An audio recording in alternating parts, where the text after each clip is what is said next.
မင်္ဂလာပါရှင်ခေတ်တက်လီဗေးရှင်း channel မှာထိတ်တန့်ရမြန်မာသတင်းတွေကိုတင်ဆက်ပေးနေတာမို့ channel လေးကိုလည်း like and subscribe ပြုလုပ်ပေးထားပါအောင်ရှင်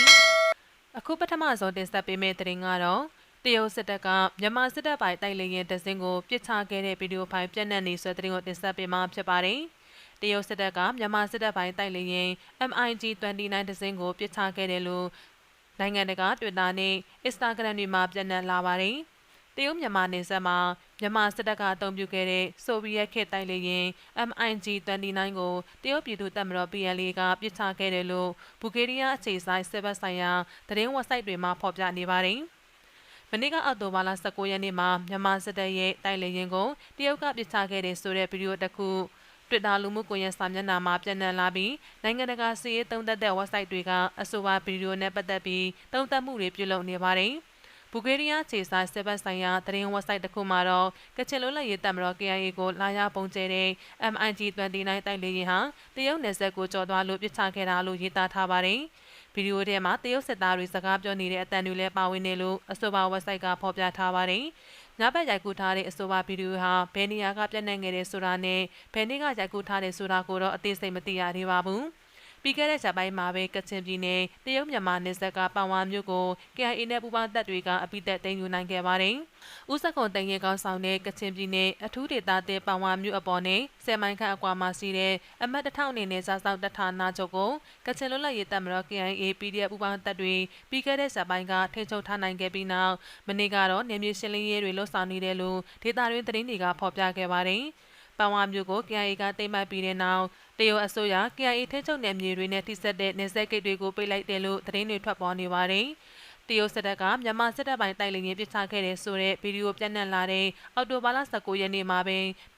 မန္တလေးမြို့ကတရုတ်ကောင်စစ်ဝင်ကြုံရုံပုံနဲ့ပြစ်ခတ်ရပြီးပောက်ကွဲမှုဖြစ်ပွားခဲ့ပါတယ်။အဲ့ဒီပောက်ကွဲမှုကိုရှုံချတယ်လို့အမျိုးသားညီညွတ်ရေးအစိုးရကကြေညာထားပါတယ်။ဒီပောက်ကွဲမှုဟာမြန်မာစစ်တပ်လက်အောက်ခံပြူစောထူးတွေလှုပ်ဆောင်တာလို့လည်းသတင်းအချို့ကဖော်ပြထားပါတယ်ရှင်။ဆက်လက်ပြီးလာချုံမျိုးရင်းတိုက်ပွဲမှာဖမ်းဆီးရမိသည့်စစ်တုံးပံမိသားစုဝင်32ဦးကို MNDAA ကပြန်လွှတ်ပေးတဲ့သတင်းကိုတင်ဆက်ပေးမှာဖြစ်ပါတယ်။ရှမ်းပြည်နယ်မြောက်ပိုင်းလာချုံမျိုးရင်းတိုက်ပွဲတွင်မှာဖမ်းဆီးရမိသည့်စစ်တုံးပံမိသားစုဝင်32ဦးကိုပြန်လွှတ်ပေးလိုက်ကြောင်း MNDAA ကထုတ်ပြန်ပါတယ်။အော်တိုဘာလ16ရက်နေ့က MNDAA နိုင်ငံရေးဌာနမ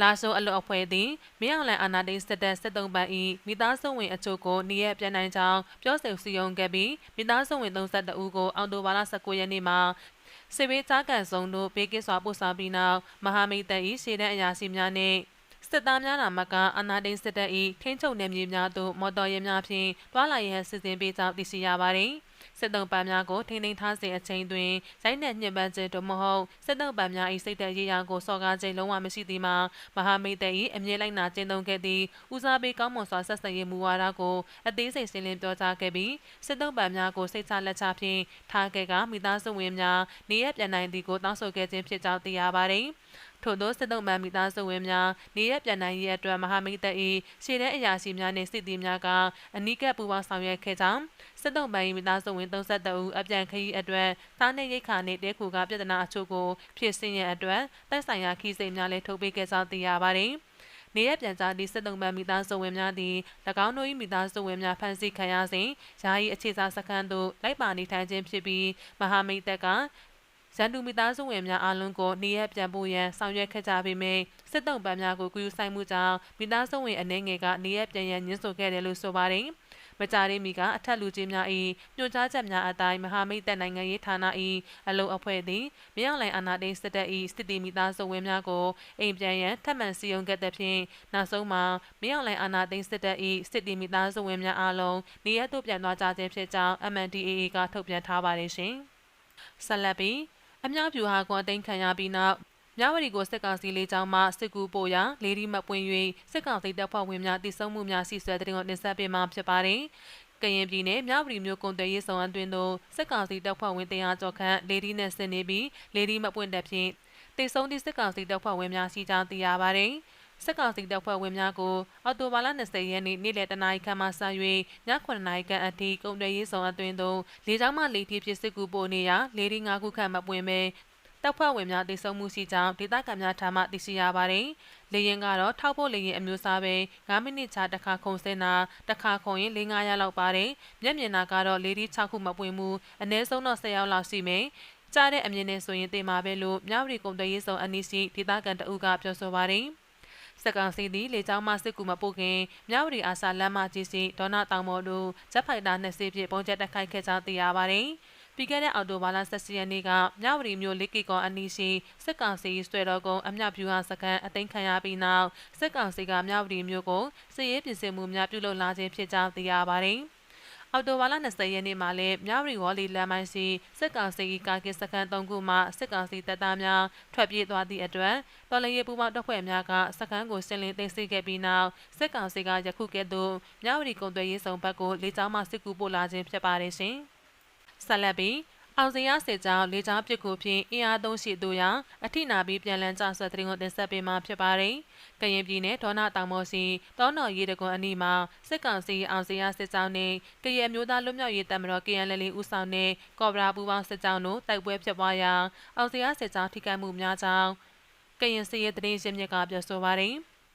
ယနေ့နေ့လယ်2နာရီခန့်မှာအောင်စီယာစစ်ကြောင်းသည်လေကြောင်းပစ်ကူအကူအညီသုံးပြီးအင်အားအများပြားဖြင့်ရှေ့သို့လာ၍ KNL ပူပေါင်းတပ်ကတာစီတိုက်ခိုက်ရာပြန်လည်ကျသွားသည်ဟုကရင်စစ်တရင်ရှင်းမြစ်ကပြောပါသည်အောင်စီယာစစ်ကြောင်းသည်စက်ဖိုက်တာ2ဆင်းဖြင့်ပစ်ကူသုံးပြီးပစ်ခတ်တိုက်ခိုက်ခဲ့ပေမယ့်အထိနာပြီးသေဆုံးမှုများကြောင်း၎င်းကဆက်ပြောပါသည်ပူပေါင်းအဖွဲ့နဲ့ထိတွေ့မှုဖြစ်တဲ့အတော်လေးအထိနာရင်အခုနယ်မြေလိုက်ရှင်နေတဲ့အလောင်းတွေရောလက်နက်တွေရောရတယ်လို့ပြောတယ်အလောင်းကောက်လို့မပြီးသေးဘူးလို့ကရင်စစ်တရင်ရှင်းမြစ်ကပြောဆိုပါတယ်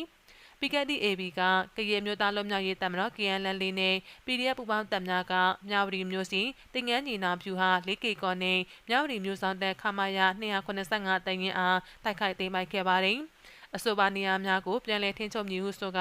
အာနာဒင်းစစ်ကောင်စီဒုတိယကောင်းဆောင်ပိုချုပ်မှုကြီးစိုးဝင်းကိုယ်တိုင်ကိုကဲပြီးနိုင်ငံတော်အစိမ်းအောင်စရာစစ်စင်ရေးဟုအမည်ပေး၍တပ်မ9ဦးဆောင်တဲ့အင်အား1200ခန့်မှအောင်စရာစစ်ကြောင်းသည်ဧပြီလ9ရက်နေ့မှစ၍ဖန်အန်တဲ့မော်လမြိုင်ဘက်မှချီတက်လာခဲ့ပါသည်။လေယာဉ်ဖြင့်မြဝတီမြို့အရောက်ချီတက်မည်ဟုကြွေးကြော်ခဲ့ပေမယ့်9လကြာသည့်အထိဒေါနာတောင်ပေါ်တောနော်ရေတကွန်မှရှေ့ဆက်မတိုးနိုင်ပဲပိတ်မိနေခြင်းဖြစ်ပါသည်။အောင်စရာစစ်ကြောင်းအားလက်နက်ကြီးပစ်ကူပေးနေတဲ့မြဝတီမြို့အနီးရှိဆွေတော်ကုန်းပြူဟာအမြောက်တပ်စခန်းကိုလည်းကော်ဘရာပူပေါင်းတပ်ကအော်တိုဘာလ18ရက်နေ့မှာသိမ်းပိုက်ခဲ့ပါတယ်။ထို့အပြင်တန်ဖြူစရဲ့ဖျားသုံးစုလမ်းပေါ်ရှိစက်ကောင်စီရဲ့အနံကွင်းပြူဟာစကန်ကိုလည်း KNL ပူပေါင်းတပ်ကပိတ်ဆို့ထားရာယနေ့တိုက်ပွဲဖြစ်ပွားပြီးစစ်ကောင်စီတပ်ထိခိုက်မှုရှိတယ်လို့ကရင်စစ်ရေးသတင်းရင်းမြစ်ကပြောဆိုပါတယ်။သိရတာအနံကွင်းပြူဟာမှာစကားစ2ယောက်ထပ်သေးတယ်လို့သိရတယ်ဟု၎င်းကပြောပါတယ်။ထို့အပြင်မြဝတီဝေါ်လီလမ်းမိုင်းပလဲတို့ကြေးရွာစီစစ်ကောင်စီတပ်ဤကာကစခန်း3ခုအောင်ပူပေါင်းတပ်များသိမ်းပိုက်ရရှိကြောင်းကော်ဘရာစစ်ကြောင်းနှင့်ဗင်နွန်စစ်ကြောင်းကအတည်ပြုပါတယ်။အဆိုပါလမ်းမိုင်းစီစစ်ကောင်စီကာကစခန်း3ခုမှာစစ်ကောင်စီတပ်သားများမှစခန်းဆုံးခွာထွက်ပြေးသွား၍ဆင်လင်းသိမ်းပိုက်ခဲ့ကြောင်းဗင်နွန်စစ်ကြောင်းကအတည်ပြုပါတယ်။ယနေ့နက်9နာရီခန့်ကတိမ်မိုင်ရရှိခဲ့ခြင်းဖြစ်ပြီးစစ်ကောင်စီတပ်သားများကဆုတ်ပြေးသွားခြင်းဟုကော်ဘရာစစ်ကြောင်းမှတာဝန်ရှိသူကပြောဆိုပါတယ်ရှင်။ကျမရဲ့သတင်းတင်ဆက်မှုကိုဒီမှာတင်ဆက်နာကြပါတယ်ရှင်လန်းချမ်းမြေ့ကြပါစေရှင်။